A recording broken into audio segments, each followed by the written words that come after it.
Good morning, guys.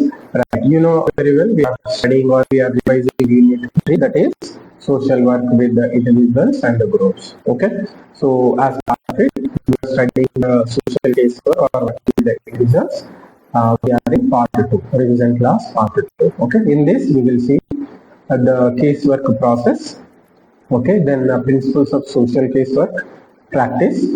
Then finally we will see tools and techniques on the case. Okay, right. First one is social casework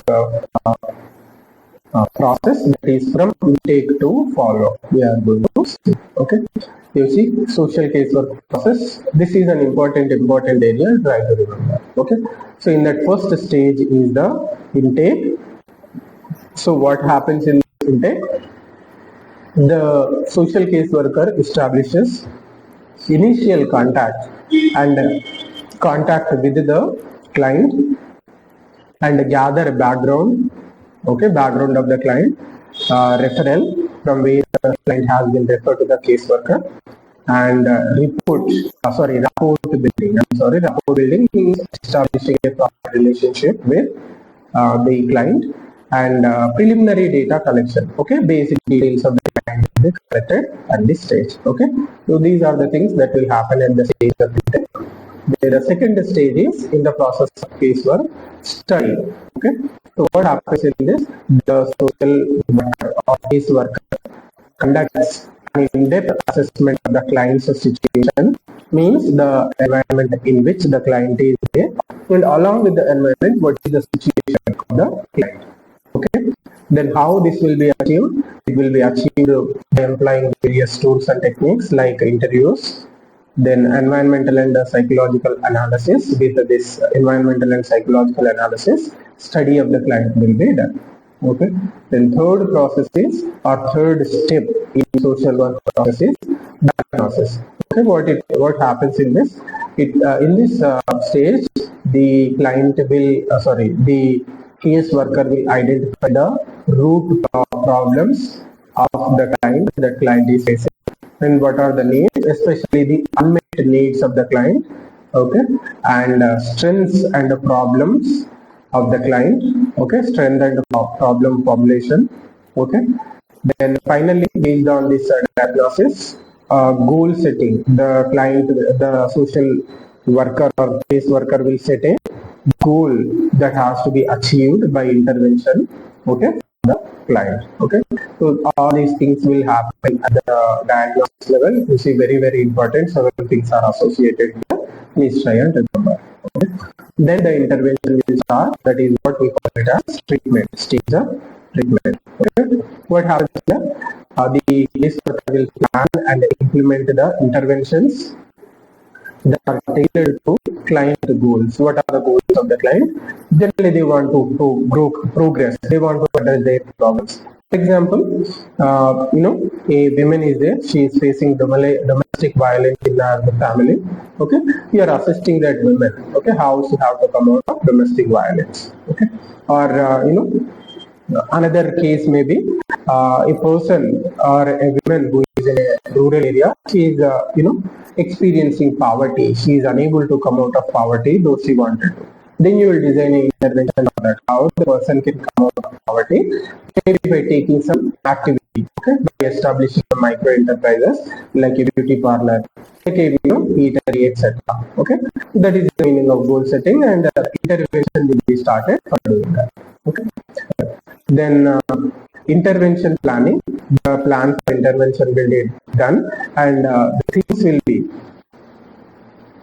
resources will be linked, okay, to properly implement this treatment or properly execute the plan so that the goals can be achieved. Okay, then another stage is evaluation. The next stage is, okay, so once the treatment or intervention is implemented, we will assess the effectiveness of the intervention. They are working, whether they are not working. Okay, if they are not working properly, and we adjust the strategy so that it can better start working better, then we will do the progress review of the intervention, and finally, after some considerable amount of time, we will measure the outcome. Okay, whether the intervention we have planned and implemented, whether it is showing the impact on the client, whether the client is growing or client is able to come out of his or her problem, that type of outcome measurement we try to do. Okay, the termination, you see, once we have done and implemented the intervention, then at the some point of time, the intervention has to be terminated, or the relation, or the intervention or the treatment has to be terminated. Okay, so it is concluding the formal healthy relationship between the social worker or case worker and the client. It summarizes it, also includes summarize the achievements, and also it will include a plan for follow-up after the termination of the treatment, how follow-up visits are to be taken up. Okay. So final stage in the process is follow-up. You see, it is to ensure sustained progress and prevent relapse of the earlier problem faced by the client. Okay, it is to prevent the relapse of the problem. Okay, it involves periodic checks, periodic checks by the caseworker, and also support referrals. Okay, this is what involves in the follow-up stage. Okay, then now we will see the principles of social work. Okay, very important principles. You can remember them exactly as they are. They will be asked in the examination. Okay, right. What are the principles? Person-centeredness. Okay, then self-determination, then confidentiality, then non-judgmental attitude, individualization. What is the meaning of individualization? You see, it is the interventions are tailored to the client's specific needs, and culture and the context means specific to the needs and environment of the client. Okay, that is the meaning of individualization. You are not taking only one intervention, single intervention, and you are giving it to each and every client. No. Based on the requirement of each and every client, you are designing the intervention. Okay, that is the meaning of individualization. Then holistic purpose perspective, we have already seen this in previous video. Okay. You see, holistic approach is considering the social, psychological, economic, and environmental factors together in which the client is living. Then only you can prepare a appropriate intervention. Okay. Then client participation. You see, we have to engage the clients as active partners in planning and evaluation. They are not the passive recipients of the intervention. No, it is active role has to be taken by them. Only the caseworker is there to assist the client. Just we are empowering them, or we are assisting them so that on their own, okay, or with the help of the caseworker, they are trying to come out of their problems. Okay, so client participation, not just participation, the active participation of the client is very important. Okay, then finally another principle is resource mobilization. You see, we have to link clients to community, institutional, and social resources. Otherwise, you are working singly, thereby you are not considering all these aspects. You are separating completely the client from the community and institutional and social resources. The client is not going to sustain intervention. So for that reason, you have to link the client with all these. Okay. Right. See, briefly we have seen the techniques, but once again, anyhow, we will see once again. First in the tools is tools and techniques. First the tool and the technique is interviewing. Briefly we have seen.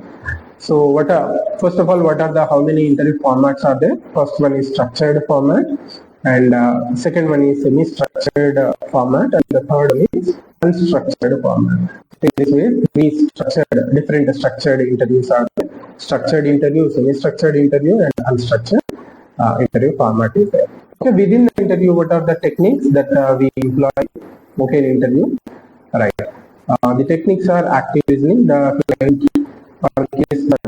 case worker has to actively listen to the client, what the client is saying. Okay. Then case worker has to reflect, clarify, and summarize. Okay, the session or interview session. Then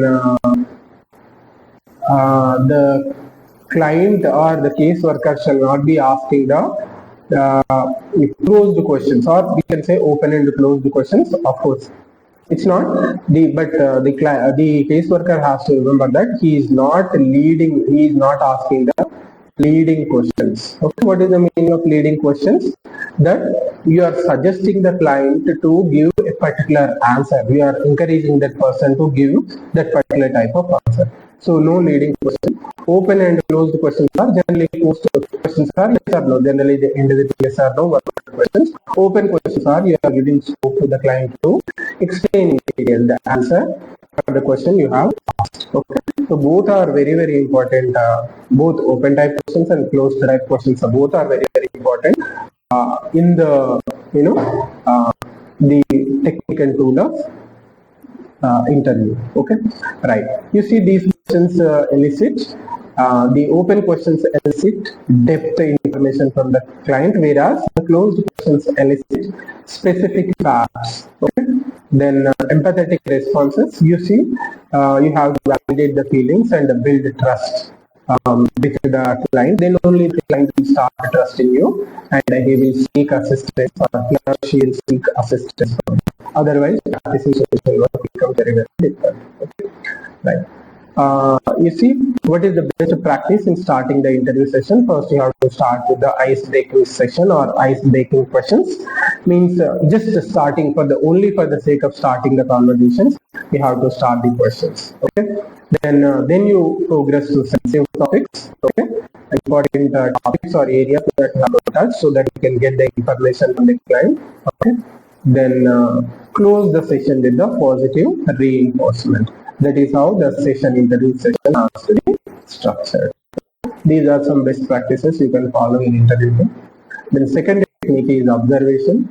Okay, so methods involved here in observation are participant versus non-participant observation. Means if a group is there, you can become part of the group whether the group is discussing. In this way, you can observe, you can do the observation, or you can sit outside of the group and you can start observing the clients, how they are discussing or how the group is behaving. In that way, you can observe and get the knowledge or learn the position or situation of the client. Okay. Right. The techniques involved in observation of verbal and non-verbal cues that are there. Non-verbal things are like body language, okay, affect, etc. Right. What are the contextual insights? Okay, contextual insights are home, work, community settings. Field notes. Okay, you have to prepare field notes in a detailed and competent, contemporaneous manner, and you have to maintain those records, or you have to maintain those field notes. Okay, what is the important tip here? Use observation grids to track behaviors across settings. That will help in dealing with the client or in assisting the client very much later. So for that, you have to do this. Okay. Another tool and technique is recording. First we have seen interview, second we have seen observation, and the third tool is recording. What are the how many types of records are there? You see, first one is narrative records. What are these? They are rich, chronological client storage. That is how you can categorize.